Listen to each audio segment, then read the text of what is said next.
teenager hooked on violent computer games. He's playing them an incredible 16 hours a day.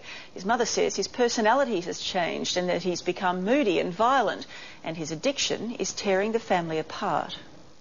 They don't realise how addictive it can be. It's a world of fantasy and fun. But for 16-year-old Cameron Sandler, this is more than a game. It's an addiction and an illness. I am addicted to the game, but I'm not fully addicted. Like, I can quit whenever I want. This really kicks ass, doesn't it? It all started 18 months ago when Cameron discovered World of Warcraft. Oh, now I'm going to kill you all. This never-ending computer game is played by millions around the globe. From America, Germany, China, all of Europe, England. And you've got friends in all of these places? Yeah. And that's what you refer to them as, your friends? Yeah. They play simultaneously for hours on end. Paul, when you're ready. Fighting and killing their enemies. I don't know why. Just eventually got addicted to it. Cameron has up to 500 players on his team, known as a guild. The longest I've ever played it for was 12 hours, and that was just because the guild wanted me on for that long. Oh, you took my kill. Why do you talk with an American accent when you're talking to these people? I don't know. It's probably like you move to a new country or something. You just end up picking it up. And that's not all he picked up. For sake.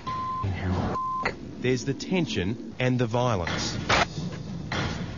We get keyboards thrown around the room, or holes punched in the wall, or he'll go outside and smash bottles. Denise is Cameron's mum.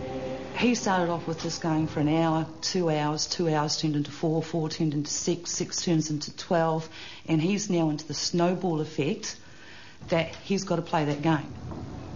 Cameron is often up at 4 in the morning to begin playing. Sometimes he goes right through the night. His mum estimates that on average he's in front of that screen 16 hours a day. My choice to play it. My choice to be addicted to it. Cameron reckons he can stand up and walk away whenever he wants. But try telling that to his mum. Denise believes he's hooked. And just like an alcoholic, a smoker or a drug addict, getting off, beating the habit, is going to be an enormous challenge. Regardless of who's right and wrong in this household, experts are now warning that addiction to technology is becoming the fastest growing illness of the 21st century. No, his situation isn't rare at all. In fact, he's just the tip of probably a very undisclosed iceberg. Psychologist Edwina Cowdery and her colleagues are seeing more and more cases every day. The DSM-4, which is the Diagnostic Statistical Manual, basically it's the psychologist's Bible of all the things that we're meant to know about. It doesn't have internet addiction in it. I would suspect the next one does, because of the amount of internet addiction in various forms for various ages that we're starting to see. Do you regret discovering this game? Kind of. It's taken a lot of time away from me. I could have made up, going out, exploring some more, meeting new people, but other than that, no, because I've gone and explored inside the game. I've met new people inside the game.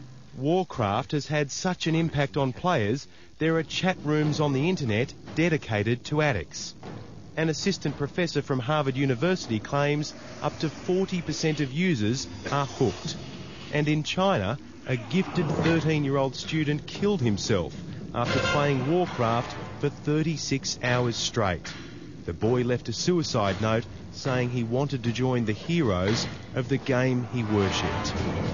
It's a fantasy world. A bit like a book, but a book ends. I don't want to live like this anymore. I really don't. You're right.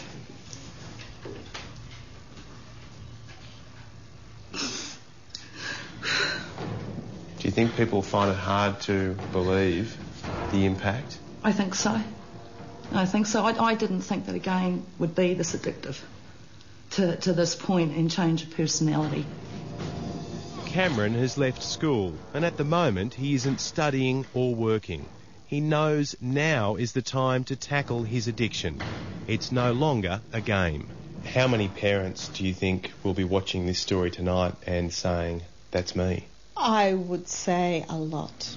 This is going to be a problem that we're going to be hearing a lot more about. Oh, yes. Oh, yes, big time.